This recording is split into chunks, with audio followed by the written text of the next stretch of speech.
नमस्कार, स्वागत है आप सभी का। मैं हूं आपके साथ शांतनु त्रिपाठी। बुलेटिन की शुरुआत करेंगे। खबर उत्तरकाशी से है, जहां पर एक तेज रफ्तार पिकअप यमुना नदी में गिर गई और इस घटना में चालक समेत 3 लोगों की मौके पर ही मौत हो गई। दर्दनाक ये हादसा विकास नगर के तीनों ही मृतक रहने वाले बताए जा रहे हैं। उत्तरकाशी से यह खबर सामने आ रही है, जहाँ पर तेज रफ्तार पिकअप यमुना नदी में गिर गई। चालक समेत 3 लोगों की मौके पर मौत हो गई। उत्तरकाशी के मोरी जा रहे थे पिकअप सवार। डामटा में चामी गांव के पास यह हादसा हुआ। हादसे की तस्वीरें सामने आ रही हैं। देखिए, इस हादसे में 3 लोगों की मौत हुई है और डामटा में चामी गांव के पास यह हादसा हुआ। एक तेज रफ्तार पिकअप यमुना नदी में गिर गई। उत्तरकाशी से यह खबर देखिए आप सामने आ रही है और चालक समेत 3 लोगों की मौके पर ही मौत। दर्दनाक यह हादसा, भीषण हादसा। तीनों मृतक विकास नगर के बताए जा रहे हैं। चालक समेत 3 लोगों की इस हादसे में मौत हुई है। आप देखिए किस तरह से ये जो पिकअप है वो यमुना नदी में गिर गई है। और उत्तराखंड ब्यूरो चीफ पंकज पवार हमारे साथ जुड़ गए हैं। पंकज, कैसे ये हादसा हुआ, क्या जानकारी हादसे को लेकर? देखिए, डामटा में चामी गांव के पास यमुना नदी में ये लोडर गिरा है और हादसे में चालक सहित 3 की मौत हुई है। और जो ये तीनों हैं ये विकास नगर के रहने वाले बताए जा रहे हैं और ये उत्तरकाशी से मोरी जा रहा था। ये लोडर वाहन बताया जा रहा है कि इनका जो ब्रेक फेल हो गया था, जिससे चालक जो है वो नियंत्रण जो है वो गाड़ी से हो गया और सीधा खाई में गिर गया और वहां जो है उनकी दर्दनाक मौत हो गई। जी,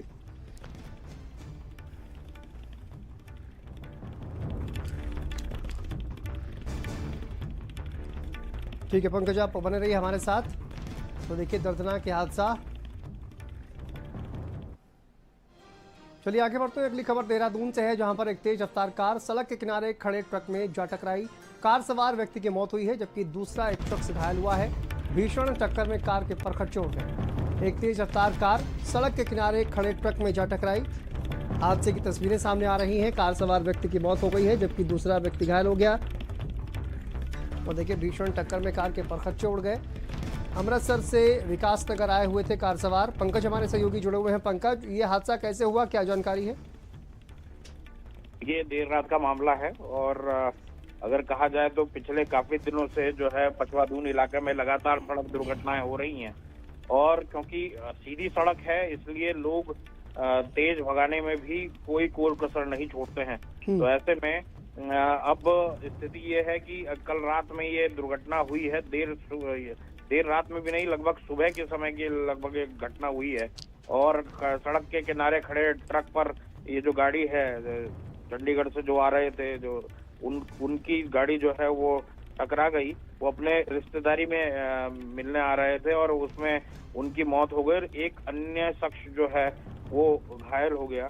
तो साफ तौर पर कहीं ना कहीं अमृतसर से जो आ रहे थे और कहीं ना कहीं एक परेशानी ये भी है कि देहरादून के पचवादून में लगातार एक्सीडेंट हो रहे हैं, लेकिन किसी तरीके की रोक टोक और अगर कहा जाए चालानी कार्रवाई होती नजर नहीं आ रही है, जिससे जो रैश ड्राइविंग है उस पर कोई रोक लगाई जा सके। जी, चलिए, बहुत शुक्रिया आपका पंकज इस जानकारी के लिए।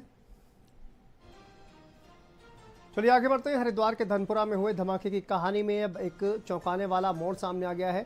जो धमाका पहले थिनर के ड्रम फटने का बताया जा रहा था, वो असल में अवैध पटाखा फैक्ट्री का खेल निकला। मौके पर पहुंचे एसपी देहात शेखर चंद्र सुयाल ने खुलासा किया कि गोदाम की आड़ में पटाखे बनाने का काम चल रहा था और ये धमाका थिनर के ड्रम से नहीं बल्कि पटाखे की फैक्ट्री की वजह से हुआ था।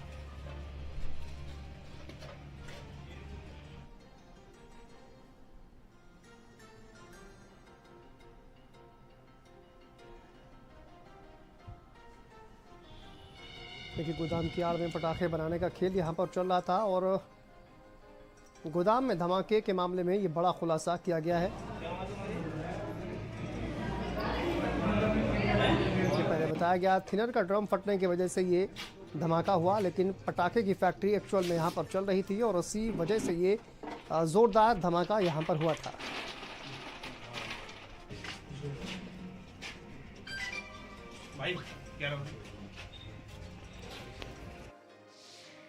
इस जगह पे कुछ विस्फोट या जोत की आवाज़ आई है, तो पुलिस ने रिस्पॉन्ड किया। हमारे चौकी इंचार्ज यहाँ पे आए तो उस समय जो प्रथम दृष्टया लग रहा था कि ये कबाड़ का काम भी ये शख्स करते हैं, तो कबाड़ के किसी सामान में विस्फोट हुआ।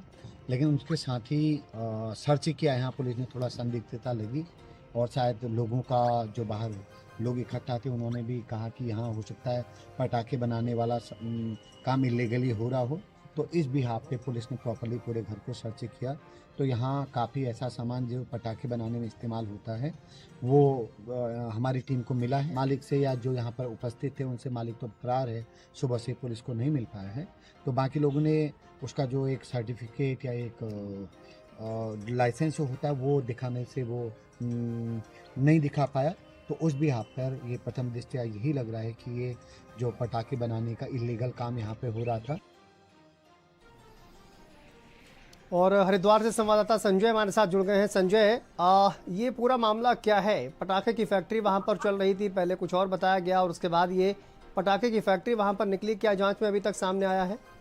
देखिए, हरिद्वार के पथरी थाना क्षेत्र का मामला है, जहां एक बड़ा धमाका हुआ था, जिसके बाद आसपास के इलाके में हड़कंप मच गया था। हालांकि शुरुआती दौर में यह जानकारी मिली थी कि जो वहां पर थिनर का एक गोदाम था उस पे धमाका हुआ है, लेकिन जैसे ही वहां पर पुलिस पहुंची और पुलिस ने बारीकी से जांच की तो इसमें एक चौंकाने वाला खुलासा हुआ है। यानी यहाँ पर अवैध तरीके से पटाखा फैक्ट्री चल रही थी, जिस कारण यहाँ पर एक बड़ा धमाका हुआ है। हालांकि इसको लेकर अब जो स्थानीय पुलिस है, पुलिस ने जो यहाँ पर फैक्ट्री चला रहा था वो जो संचालक था उस पर एक बड़ी कार्रवाई की है, उसके खिलाफ मुकदमा लिखा गया है और आगे की जांच की जा रही है। ठीक है, बहुत शुक्रिया संजय आपका इस जानकारी के लिए, अपडेट के लिए। कन्या को देवी का स्वरूप मानकर जहां एक और पूजा की जाती है तो वहीं कुछ लोग घर में कन्या का जन्म होना ही अभिशाप मानते हैं। जनपद उधम सिंह नगर में कुछ ऐसा ही मामला सामने आया है। पूरा मामला क्या है, खास रिपोर्ट के जरिए आप दिखाते हैं।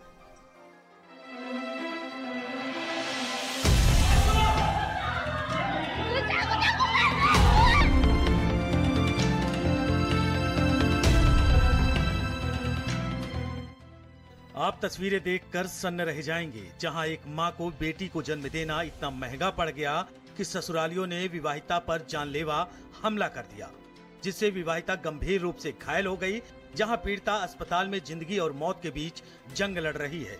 वही घटना के बाद पुलिस ने मुकदमा तो दर्ज कर लिया, पर अभी भी पीड़िता न्याय के लिए दर-दर भटक रही है। मेरा नाम हरजिंदर है। वीडियो जो आप देख रहे हैं उसमें मेरा पति योगेश कुमार, जो मानव विहार मानपुर रोड काशीपुर में रहता है, उसने मेरे पर हथौड़े और पेचकस से जानलेवा वार किए।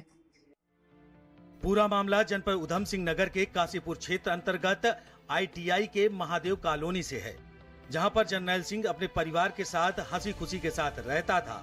जर्नैल सिंह की बेटी हरजिंदर कौर को मानपुर निवासी योगेश कुमार से प्यार हो गया, जिसके बाद हरजिंदर ने योगेश से प्रेम विवाह कर लिया। वहीं हरजिंदर को प्रेम विवाह तब भारी पड़ गया जब उसने एक बेटी को जन्म दिया, जिसके बाद उसके पति और ससुराल वालों ने प्रताड़ना करना शुरू कर दिया और बीते 29 मार्च को उस पर जानलेवा हमला कर लहूलुहान कर दिया। तो उन्हें धोखे से सर उसको मारा। ये शुरू से मारता पीटता था, जब से शादी हुई है। कुछ देर रात को आया 11 बजे, गाड़ी साईं वालों की गाड़ी चलाता हूँ, तो पता लगा तुम्हारी बेटी मार दी। तो वहाँ गए, वहाँ अस्पताल भाग कर और पुलिस में गए थे। पुलिस वाले और उल्टा हमें कह रहे हैं कि तुमने उसको मारा। उन्हें FI हमसे पहले लिखवा दी। दहेज चाहिए था, उनको जेवर चाहिए थे, गहने चाहिए थे, सोने के लड़का चाहिए था। पकड़ पकड़ के निकाला गया, अपने आप ही भेज देता था। बाद में लोगों से बोलता था कि मायके में ही रहती है, मेरे को तो यहाँ खाना नहीं देती, मायके में ही रहती है। जा जाके अपने आप ही हाथ पकड़ पकड़ के निकाल देता था। अपने पे थी मेरी बेटी, बुलाई गई फोन करके कि घर पे आके वो ले जा अपने सामान, मैं अपना बेच दूंगा, इसमें आग भी लगा दूंगा और कागज जला दूंगा तेरे, अपने ले जा। वहीं इस पूरे मामले में पुलिस जांच कर रही है और क्षेत्राधिकारी काशीपुर दीपक सिंह का क्या कहना है, आइए सुनाते हैं। ये ITI का मामला है। इसमें ITI थाने में 30 तारीख को एक FIR पंजीकृत है। जो प्रथम दृष्टया जो तहरीर के आधार पर मुकदमा पंजीकृत किया गया था, इसमें वेचक द्वारा अग्रिम कार्यवाही की गई। डॉक्टर वगैरह के बयान लिए गए, उनके द्वारा जो मेडिकल किया गया था उसका अवलोकन किया गया। उसके आधार पर जो धाराएं थी उनकी वृद्धि की गई और वर्तमान में इसका विवेचना प्रचलित है और जो अभियुक्त है वो रिमांड पर है। आपने देखा और सुना, शायद आप सन्न रह गए होंगे। जहां सरकार बेटी पढ़ाओ बेटी बचाओ का नारा दे रही है, वहीं इस खबर ने सरकार के अच्छे मुहिम पर काला धब्बा लगा दिया है। काशीपुर से निजामुद्दीन शेख की रिपोर्ट। चलिए आगे बढ़ते हैं। हरिद्वार से खबर है जहां पर मुख्यमंत्री पुष्कर सिंह धामी हरिद्वार पहुंचे हैं और भेल हेलीपैड पर बीजेपी नेताओं और कार्यकर्ताओं ने सीएम पुष्कर सिंह धामी का जोरदार स्वागत किया। इसके बाद सीएम धामी ने डॉक्टर भीमराव अंबेडकर महामंच के द्वारा आयोजित कार्यक्रम में हिस्सा लिया। सीएम पुष्कर सिंह धामी ने समान नागरिक संहिता पर आयोजित आभार सम्मेलन में शिरकत की। कार्यक्रम में सूबे के मुखिया ने लोगों को संबोधित किया। सीएम पुष्कर सिंह धामी ने इस दौरान क्या कुछ कहा, सुनिए। ये केवल एक संख्या का कार्यक्रम नहीं है, ये तो एक जन समुद्र आज यहाँ पर दिखाई दे रहा है। आज जन समुद्र के रूप में बाबा साहब की जयंती में सम्मिलित होने के लिए आज हरिद्वार और आसपास के क्षेत्रों से कोनों कोनों से आप सब पधारे हैं और ये इतनी बड़ी संख्या इस बात का प्रमाण है कि बाबा साहब अम्बेडकर आज भी हमारी सामूहिक चेतना का अभिन्न हिस्सा है। मेरा मानना है बाबा साहब का संपूर्ण जीवन ही उनका संदेश है। वो ऐसे ही हिंदुस्ता थे जिन्होंने गुलाम भारत में जन्म लेकर अपने ज्ञान और संकल्प के द्वारा न केवल स्वयं के जीवन को बदला बल्कि करोड़ों करोड़ शोषितों, वंचितों और पीड़ितों को भी न्याय की राह दिखाई। समाज के वंचित वर्ग को मुख्य धारा में लाने के लिए उनके द्वारा किया गया संघर्ष हम सब लोगों के लिए एक प्रेरणा है, एक मिसाल है। चलिए आगे बढ़ते हुए खबर देहरादून से है जहां पर कई जगहों के नाम बदलने के बाद अब स्कूलों के नाम भी बदले जाएंगे। सीएम ने कई स्कूलों के नामकरण करने की घोषणा की है। स्कूलों के नाम शहीदों, महापुरुषों के नाम पर रखने की घोषणा की गई है। मंत्री मधु भट्ट ने कहा कि ये सीएम की एक अच्छी पहल है। बच्चे स्कूल से ही प्रेरणा लेते हैं और सीखते हैं। और सीएम ने स्कूलों के नाम बदलने की घोषणा की है। देहरादून से ये खबर सामने आ रही है। हमारे देश के जितने भी वीर हैं उनके नामों पर और जो ऐसे महान महापुरुष हैं उनके नामों पर जो स्कूल महाविद्यालयों के नाम उन्होंने नामकरण करने का जो प्रयास किया है। क्योंकि देखिए जहाँ विद्यालय होते हैं वहीं से बच्चे जो हैं वो प्रेरणा लेते हैं और वो प्रेरणा लेते हैं अपने विद्यालय से। और अगर उन महापुरुषों के नाम पर जिन्होंने देश के लिए अपने लिए हर प्रकार से समाज के लिए अपना पूरा बलिदान किया है, ऐसे महापुरुषों के नाम पर अगर प्रेरणा बच्चों प्रेरणा लेते हैं तो मुझे लगता है कि बहुत अच्छा एक पहल उन्होंने शुरू की। चलिए आगे बढ़ते हैं। प्रदेश भर में राजमार्गों में सड़क दुर्घटनाओं में कमी लाने के लिए नैनीताल हाईकोर्ट द्वारा ऑटोमेटेड स्पीड गन लगाने के निर्देश दिए गए हैं ताकि वाहन स्वामी के अलावा नजदीकी पुलिस और थाने को ओवर स्पीडिंग का अलर्ट भेजा जा सके। इस बात को लेकर यातायात विभाग के निदेशक नारायण सिंह नपचियाल ने कहा कि हमने ट्रायल के तौर पर देहरादून में 3 जगहों पर स्पीड गन लगाए हैं, जिससे हम वाहन स्वामियों को इंटरसेप्ट करने का प्रयास कर उनका चालान करते हैं। माननीय कोर्ट के जो निर्देश हमें प्राप्त हुए हैं उसके हिसाब से जो हमें ओवर स्पीडिंग से जो दुर्घटनाएं वगैरह होती है, जो ओवर स्पीडिंग होती है विभिन्न सड़कों में, तो उसको रोकने के लिए जो स्पीड गन वगैरह जो कैमरे लगाए जाने हैं, तो उसमें हमने अभी पहले फेज़ में देहरादून में ट्रायल बेसिस पे 3 जगह पर अभी नए लगाए हैं और पुराने हमारे 3 हैं। तो वो हम लोग उसको लगाकर हम लोग SMS जनरेट करते हैं, जिसमें जो वायलेटर है, जो गाड़ी चालक है, उनको और संबंधित जो थाना चौकी या जो ट्रैफिक के जो हमने कुछ लोगों को चिन्हित कर रखा तो उनमें वो SMS जाते हैं। आगे बढ़ते हुए खबर देहरादून से है जहां पर हाउस टैक्स की वसूली को लेकर नगर निगम लगातार काम कर रहा है और इसमें अभी भी कई बकायेदार बाकी हैं जिनसे कर वसूला जाना है। इस बात को लेकर देहरादून के मेयर सौरभ थपलियाल ने कहा कि हमने अभी तक लगभग 64 लाख रुपए टैक्स मात्र व्हाट्सएप के माध्यम से वसूला है। इस बार हमने अपनी कर वसूली के लिए और कई तरह से हमने इसमें प्रयास किए हैं और व्हाट्सएप के माध्यम से भी 64 लाख रुपया हमने मात्र व्हाट्सएप के माध्यम से भी हमने उसमें प्राप्त किया है। ऐसे ही हमने लगातार अपनी टीमें भेज रहे हैं। छुट्टी के दिन भी हमारी जो कर वसूली की अपनी टीमें हैं वो कार्य कर रही हैं। यहाँ पे उनका शुल्क जमा किया जा रहा है। निश्चित तौर पे हम चाहते हैं कि जो हमारे बड़े बकायेदार हैं ये लोग भी हमारा पैसा दें, इसलिए हम खुद भी संपर्क इनसे कर रहे हैं और नोटिस भी इनको भेजे जा रहे हैं। निश्चित तौर पे अगर नहीं हमारा पैसा हमको वापस मिलेगा तो हम आगे की कार्यवाही में विचार करेंगे। आगे बढ़ते हैं, खबर कोटद्वार से है, जहां पर पश्चिम बंगाल में राष्ट्रपति शासन की मांग को लेकर स्वामी यति परमात्मानंद गिरी ने कोटद्वार की सड़कों पर प्रदर्शन किया। हाथों में राष्ट्रपति शासन की मांग वाला पोस्टर पकड़कर कोटद्वार की सड़कों पर पदयात्रा कर रहे स्वामी यति परमात्मानंद गिरी ने कहा, क्या कुछ कहा, ये आप सुनाते हैं। या वहाँ से लापता है, लेकिन सरकारें कुछ नहीं कर रही हैं। वहाँ की मीडिया को बांध दिया गया है, मीडिया स्वतंत्र नहीं है, वहाँ की खबरें बाहर नहीं आ पा रही हैं। मेरे शिष्यों के लगातार मेरे पास फोन आ रहे हैं, वहाँ पर हिंदू समाप्त होने की कगार पर है। यदि इस समय वहाँ पर तुरंत सेना को नहीं भेजा गया तो बहुत जल्द वहाँ पर हिंदुओं का नामो निशान नहीं बचने वाला। इसलिए हम माननीय प्रधानमंत्री जी से आज विनम्रता पूर्वक ये आग्रह करते हैं कि वहाँ पर तुरंत सेना को भेज करके राष्ट्रपति शासन लगाया जाए। इसी मांग को लेकर के आज मैं यहाँ कोटद्वार की सड़कों पर घूम रहा हूँ और प्रत्येक व्यक्ति के पास जाकर के उसको जगाने का प्रयास कर रहा हूँ। और यह अभियान मेरा 3-4 दिन लगातार चलेगा। जब चलिए आगे बढ़ते हैं, चार धाम यात्रा 30 अप्रैल से शुरू होने जा रही है। सभी विभागों ने अपनी तैयारियां पूरी कर ली हैं और इसी के मद्देनजर स्वास्थ्य विभाग ने भी अपनी तैयारियां पूरी कर ली हैं। चार धाम यात्रा में स्पेशलिस्ट डॉक्टर की तैनाती के लिए सभी मेडिकल कॉलेज के साथ विभाग की ओर से बैठक की गई ताकि हर प्रकार के विशेषज्ञ की तैनाती चार धाम यात्रा में की जा सके।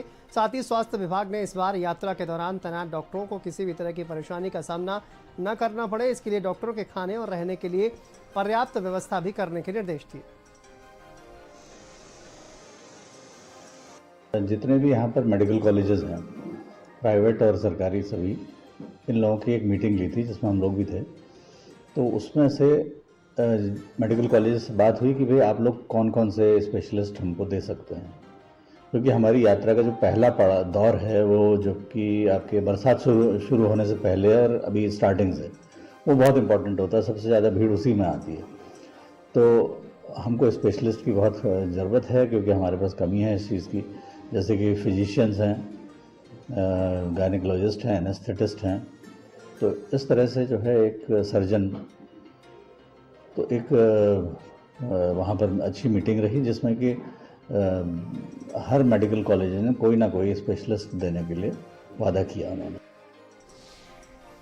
चलिए आगे बढ़ते हैं, रुड़की से खबर है, जहां पर कमलेश सिंह झबरेड़ा रोड पर छोटा हाथी में रखे हुए जनरेटर में डीजल डलवाने के लिए गया था। आरोप है कि पेट्रोल कर्मियों ने जनरेटर में पेट्रोल डाल दिया और कुछ दूरी पर चलने के बाद अचानक से इसमें आग लग गई। आग लगने से अफरा तफरी मच गई, वहीं चालक ने कूद कर जान बचाई। भयंकर आग होने के चलते टेम्पो में रखा सारा सामान और टेम्पो जलकर राख हो गया।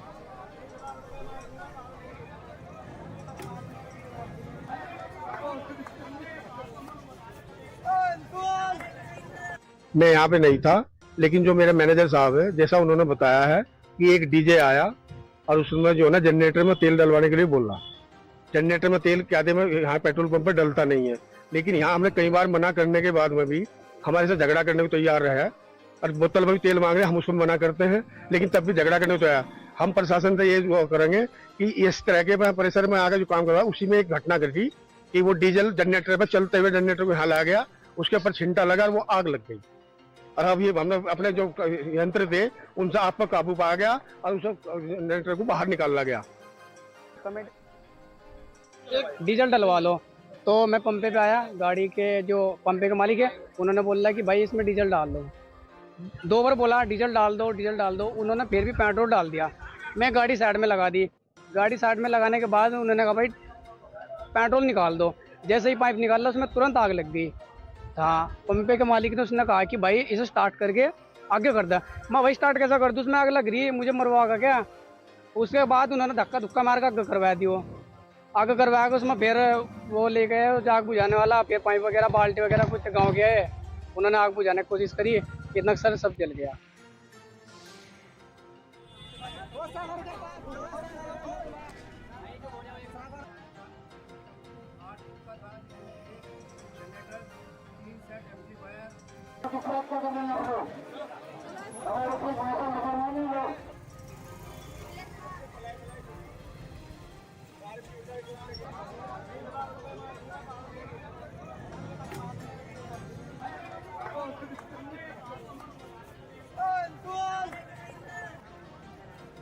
नहीं दिखती ना।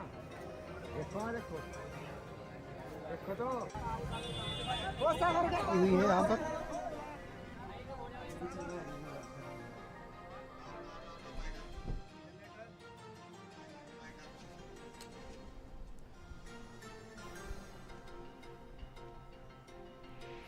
चलिए इसी के साथ इस बुलेटिन में फिलहाल इतना ही। दीजिए इजाजत, नमस्कार।